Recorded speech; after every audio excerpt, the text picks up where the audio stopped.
الذي أرسله بالحق بشيرا ونذيرا وداعيا إلى الله بإذنه وسراجا منيرا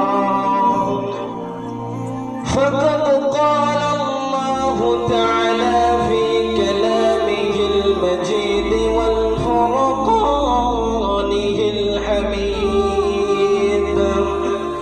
أعوذ بالله من الشيطان الرجيم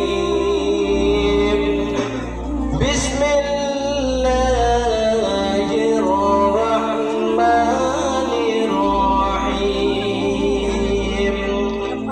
القارعة ما القارعة وما أدراك ما القارعة يوم يكون الناس كالفراش المبثوث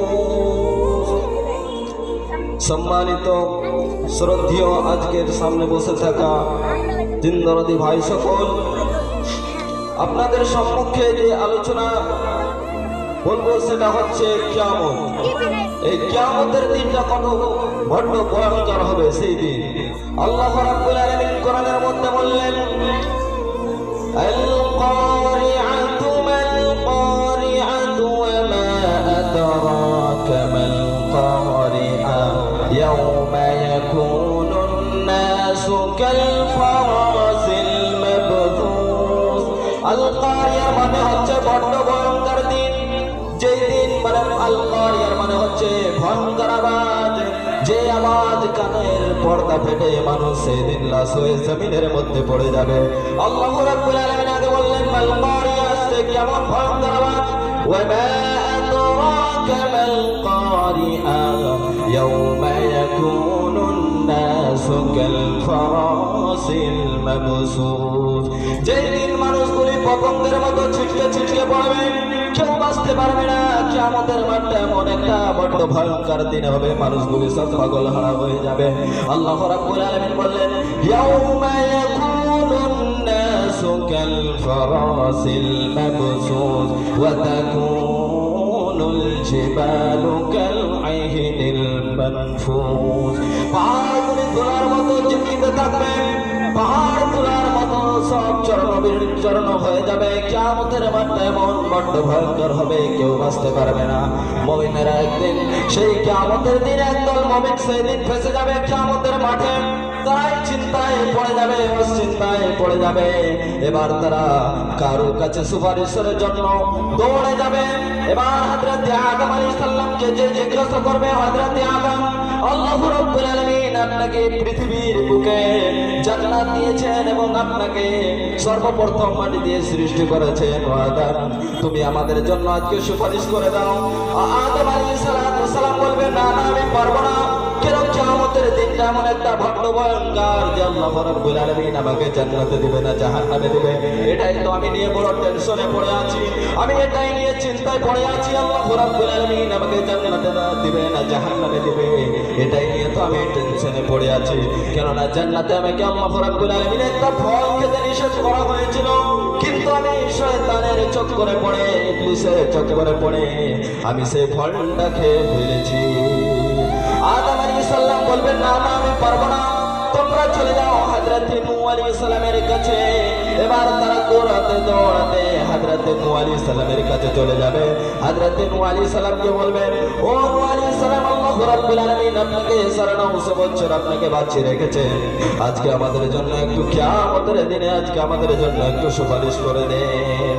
হযরত নূহ আলাইহিস সালাম বলবেন, না না, আল্লাহ রাব্বুল আলামিন আমাকে জান্নাতে দিবে না জাহান্নামে দিবে, এটাই নিয়ে তো আমি চিন্তায় পড়ে আছি, টেনশনে পড়ে আছি। আল্লাহ রাব্বুল আলামিন আমাকে যদি জাহান্নামে দিয়ে দেয়, না না না না, আমি পারবো না, তোমাদের জন্য সুপারিশের জন্য আমার কাছে হবে না। তোমরা চলে যাও হযরত ইব্রাহিম আলাইহিস সালামের কাছে। তারা নফসি নফসি বলে চলে যাবে, দৌড়াতে দৌড়াতে যে বলবে হযরত ইব্রাহিম, আল্লাহ রাব্বুল আলামিন আপনাকে খলিলুল্লাহ বলে ঘোষণা করেছেন। আজকে এই ভদ্র কিয়ামতের দিনে, আজকে ভয়ঙ্কর দিনে আমাদের জন্য একটু সুপারিশ করে দেন। বলবে না না না, আমি পারবো না। কেন? আল্লাহ রাব্বুল আলামিন আমাকে জাহান্নামে দিবে না জান্নাতে দিবে, এটাই নিয়ে আমি চিন্তায় পড়ে আছি। কেননা আমি জীবনের মধ্যে 3টা মিথ্যা কথা বলেছিলাম। আল্লাহ রাব্বুল আলামিন এই কারণে আমার জাহান্নামে দিবে না জান্নাতে দিবে, এটাই নিয়ে আমি টেনশনে পড়ে আছি। উম্মতরা ছুটাছুটি করবে, সেই দিন সুপারিশের জন্য এক একটা নবীর কাছে যাবে, কেউ সুপারিশ করতে পারবে না, বরং জনাবে মুহাম্মদুর রাসূলুল্লাহ সাল্লাল্লাহু আলাইহি ওয়াসাল্লাম। হযরত ইব্রাহিম আলাইহিস সালাম বলবেন, তোমরা চলে যাও হযরত ঈসা আলাইহিস সালামের কাছে। তারা দৌড়াতে দৌড়াতে হযরত ঈসা আলাইহিস সালামের কাছে চলে যাবে। হযরত ঈসা আলাইহিস সালামকে বলবেন, ও ঈসা আলাইহিস সালাম, তোমাকে আল্লাহ রাব্বুল আলামিন বিনা বাপে জন্ম দিয়েছেন, আজকে এই কিয়ামতের ভয়ঙ্কর দিনে আজকে আমাদের জন্য একটু সুপারিশ করে দেন না। বলবে না না, আমিও পারবো না। ঈসা আলাইহিস সালাম বলবে না না, আমিও পারবো না। তোমরা চলে যাও জনাবে মুহাম্মদুর রাসূলুল্লাহ সাল্লাল্লাহু আলাইহি সাল্লামের কাছে। কেননা আল্লাহ রাব্বুল আলামিন তার আগের ও পিছনের সব গুনাহ ক্ষমা করে দিয়েছেন।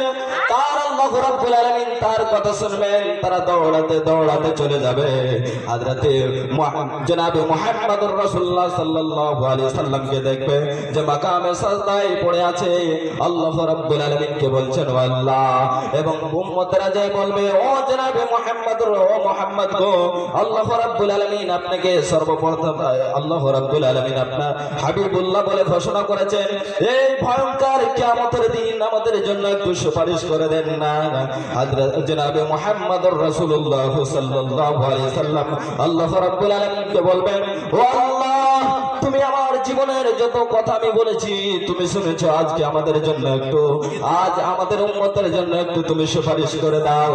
জনাবে মুহাম্মদুর রাসূলুল্লাহ সাল্লাল্লাহু আলাইহি সাল্লাম মাকামে সাজদায় পড়ে কান্না শুরু করে দিবে। দেখেন কত ভয়ঙ্কর দিন, কিয়ামতের দিন আপনার কেউ সুপারিশ করতে পারবে না। কিয়ামতের দিন জনাবে মুহাম্মদুর রাসূলুল্লাহ সাল্লাল্লাহু আলাইহি সাল্লাম ছাড়া কেউ আপনার সুপারিশ করতে পারবে না। আল্লাহ রাব্বুল আলামিন সেই দিন জনাবে মুহাম্মদুর রাসূলুল্লাহ সাল্লাল্লাহু আলাইহি সাল্লামের কথা